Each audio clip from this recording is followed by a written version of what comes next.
Hey, what's up guys? It's Nick from Fit Futures here with yet another answer to yet another question. Today's question comes from Alex up here in Auckland. And Alex just asked, Nick, I travel a lot for work. Is there anything I can be doing exercise-wise in my motel room?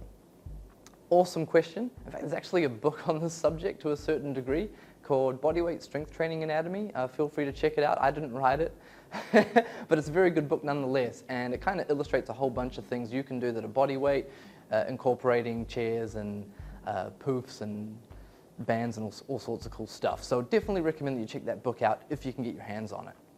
But to answer your question, yeah, there's tons that you can do. Obviously, if you were to stay at a hotel, they may actually have access to a facility through a gym or maybe even a pool where you can swim some laps. But if you're in a motel or if you're unhappy with the setup of the gym at hotels, yeah, there's still tons of things you can do in the room itself. So a couple of things that I would recommend is obviously your general body weight stuff. You can still perform your squats, you can still perform your lunges and various variations such as walking lunges. You can try bilateral and unilateral variations of those activities. So with squats, you can do your pistols, you can still do your single leg squats. Okay, all that stuff requires minimal to no equipment. You can do your push-ups as well, whether that be on your toes or on your knees. You can do a whole host of core exercises, varying from your dead bugs to your planks, to your crunches, to your supermans. Tons of things you can do. The key though is that I think a lot of people go away and they think, man, I usually pump out a whole heap of weights, or I usually incorporate some hill sprints, and I just don't have those resources available.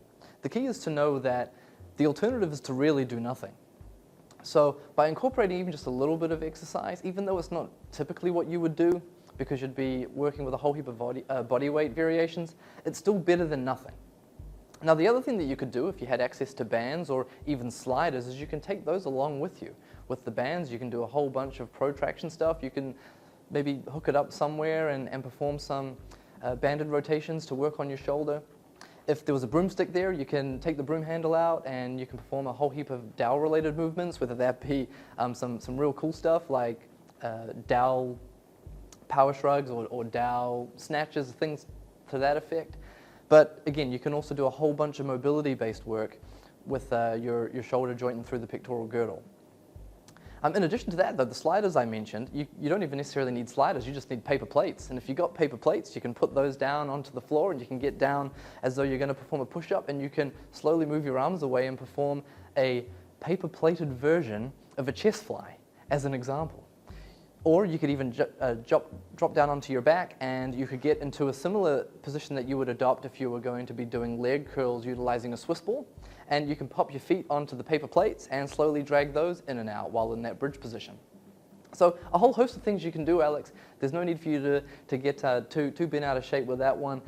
Stick with your body weight stuff, incorporate a whole bunch of banded stuff. If you've got access to paper plates, throw those in. There is literally hundreds of things that you can do.